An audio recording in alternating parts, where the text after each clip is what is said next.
विभिन्न जिलों और विभिन्न प्रखंडों का दौरा करने के पश्चात आज जगत जाननी सीता मैया की इस पावन धरती सीतामढ़ी के विभिन्न प्रखंडों का भ्रमण करने के पश्चात फिर मैं शहर में हूँ, सीतामढ़ी में हूँ। और सीतामढ़ी में हमारे इन नौजवान साथियों ने जिस ऊर्जा के साथ, जिस जवानी और रवानी के साथ मेरा स्वागत किया है, मैं इस युवा शक्ति को मैं नमन करता हूँ, सैल्यूट करता हूँ।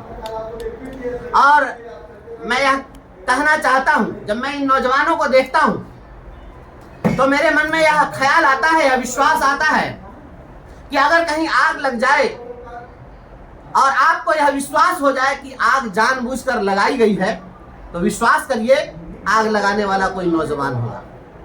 और उस आग को बुझाने के लिए बाल्टी लेकर दौड़ने वाला भी सबसे पहले कोई नौजवान होगा। मेरा यह भी विश्वास है, सड़क पर चलती हुई माँ बहनों के साथ अगर कोई छेड़खानी कर दे तो विश्वास करिए वह छेड़खानी करने वाला भी कोई नौजवान होगा और उस छेड़खानी करने वाले नौजवान को पीटने वाला भी कोई नौजवान होगा। यह युवा शक्ति है। लेकिन जब मैं देखता हूं राजनीतिक परिदृश्य को, पूरे देश और राज्य की विधायिका को, तो मुझे निराशा हाथ लगती है। इस देश के अंदर जितने भी नेता हैं, कोई भी आते हैं तो कहते हैं युवाओं आगे आओ। चाहे आदरणीय मुख्यमंत्री श्री नीतीश कुमार जी हो, वो भी आएंगे तो कहेंगे युवाओं आगे आओ।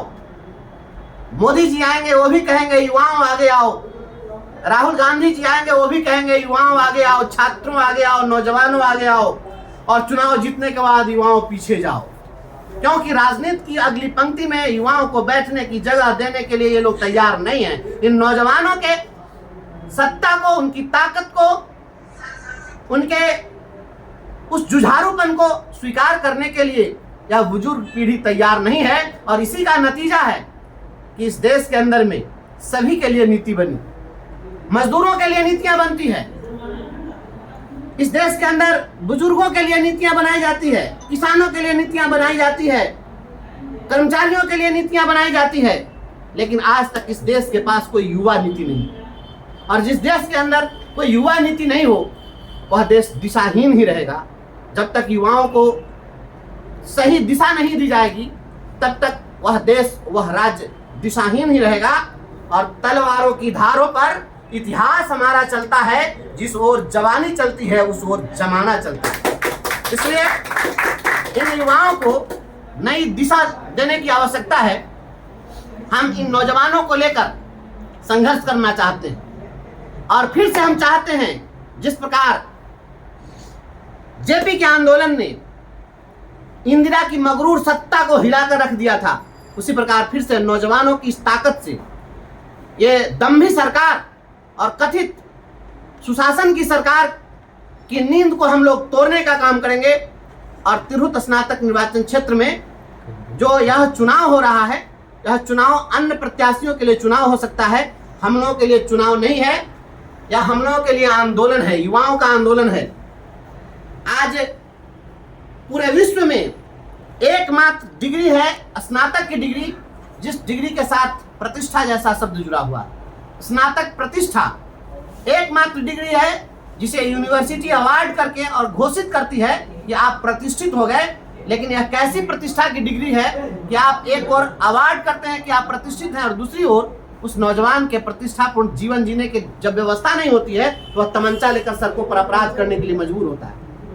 हम इस राज्य से, शासन और सत्ता से, दिल्ली वाली सरकार से और पटना वाली सरकार से आंख में आंख डालकर यह सवाल पूछना चाहते हैं कि जिसे आपने स्नातक प्रतिष्ठा की डिग्री दी है, उनके प्रतिष्ठापूर्ण जीवन जीने के लिए, न्यूनतम आवश्यकताओं की पूर्ति के लिए आपने क्या व्यवस्था की है। और इन तीखे सवालों का जवाब सुशासन की सरकार को देना होगा। आप यकीन मानिए, हम जब सदन में पहुंचेंगे वहां पर नौजवानों का यह सवाल आएगा कि इस देश के अंदर जो अकुशल मजदूर हैं, जो बेहुनर मजदूर हैं, जो अनपढ़ मजदूर हैं, उनके लिए भी रोजगार गारंटी योजना है।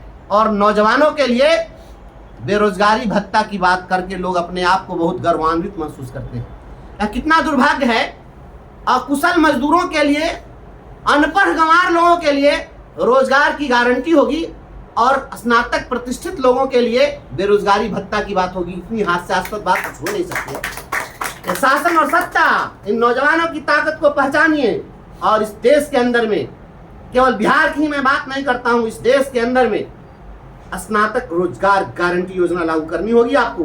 अगर आपने स्नातक प्रतिष्ठा की डिग्री दी है तो प्रतिष्ठापूर्ण जीवन जीने के लायक इन्हें रोजगार का अवसर भी उपलब्ध कराना होगा। हम बेरोजगारी भत्ता की बात नहीं करते, इनको हम छलना ठगना नहीं चाहते हैं। और संघर्ष होगा, इस संघर्ष में विश्वास करने वाले सभी लोगों का साथ और सहयोग चाहिए। राजनीति की नई दिशा तय होगी, राजनीति को एक नई धारा, राजनीति का एक नया अध्याय शुरू होगा। इसी संकल्प के साथ हम सीतामढ़ी में हैं। आप समस्त युवाओं को फिर से मैं सलाम करता हूं, आपके हौसले को, आपके इरादे को मैं प्रणाम करता हूं और जगत जानकी सीता मैया से मैं प्रार्थना करता हूं इस धरती पर आकर कि आप हमें वह सामर्थ्य दीजिए कि हम इन नौजवानों की, इन बेरोजगारों की, संविदा पर बहाल लोगों की, शिक्षकों की, वित्त रहित शिक्षकों की, डाटा एंट्री ऑपरेटर हो, रसोईया हो, टोला सेवक हो, तालीमी मरकज हो, किसान सलाहकार हो, मनरेगा मजदूर हो, रोजगार सेवक हो, तमाम शोषण के शिकार सभी लोगों की लड़ाई हमें लड़नी है। इस लड़ाई के लिए मैं सीता मैया से शक्ति की आराधना करता हूं, इनको मैं नमन करता हूं, यही याचना करता हूं। तमाम साथियों को बहुत बहुत धन्यवाद।